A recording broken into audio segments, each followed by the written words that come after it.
Halo guys, balik lagi sama gua 3 jam. Dan guys, hari ini gua mau bicara ini ya, jam apa Ming 17.09 yang udah gua review. Guys, orang yang bilang Gojam benci sama micro brand ya, orang suka ngomong gitu, enggak ya guys ya, sama sekali enggak. Buktinya lihat nih guys, jam tangan gua kebanyakan sekarang malah micro brand ya. Gua udah punya Kuo, punya Kurono, sekarang gua punya Ming gitu ya.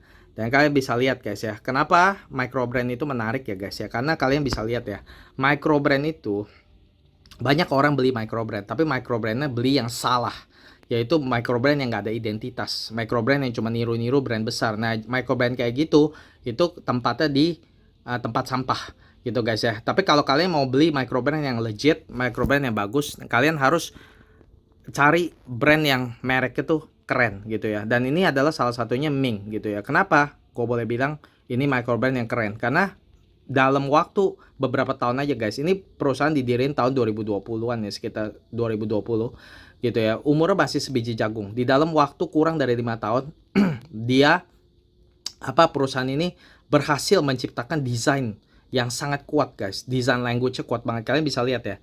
Mereka nggak pernah pakai jarum detik, itu ciri khas pertama.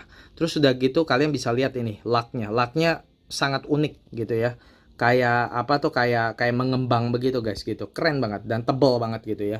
Nah ini membuat jamnya itu kelihatan kayak di tangan tuh kayak kayak lebih besar daripada size-nya gitu ya. Size jam Ming sendiri, karena ini sebenarnya jam dari Malaysia, size-nya selalu bagus banget guys, 38 mili. Dan menurut gue tuh size 38 mm tuh paling ideal buat tangan gitu ya sebenarnya. Karena itu sebenarnya size-nya tuh just nice banget lah begitu, terutama untuk orang Asia gitu. Kalau untuk orang bule mungkin agak sedikit kekecilan, tapi juga enggak juga gitu ya. Tapi mungkin buat orang bule itu 40 mm lebih lebih pas buat mereka gitu ya. Tapi buat orang Asia 38 tuh bagus sebenarnya gitu guys ya.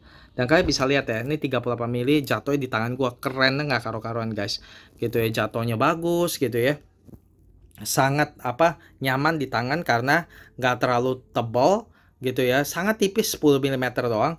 Tapi kalau kalian lihat dari atas guys, sama sekali nggak kelihatan kayak ringkih gitu ya. Jadi tipis, ini jam ya proporsinya mantap banget. Ini proporsi dewa kalau gue bilang guys, karena nggak kelihatan kayak tebal ya, ketipis, feelingnya tipis gitu ya. Emang tipis 10 mm doang, tapi herannya tuh apa ya, kayak ada wrist presence gitu loh guys. Jadi gimana ngomongnya aja, kayak kayak kokoh gitu, kayak apa ya, feeling sport sport vibe-nya tuh dapat banget gitu kalau gue boleh bilang gitu.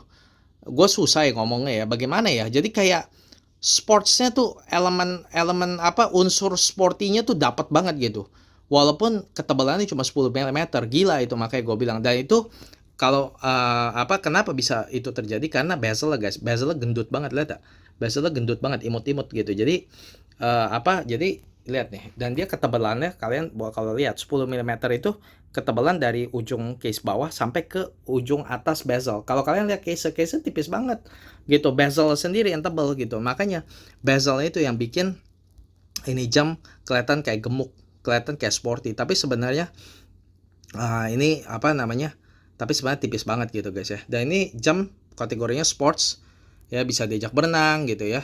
Wah ini keren banget guys gitu ya. Dan begitu gue boleh bilang ini finishingnya juga bagus banget guys ya.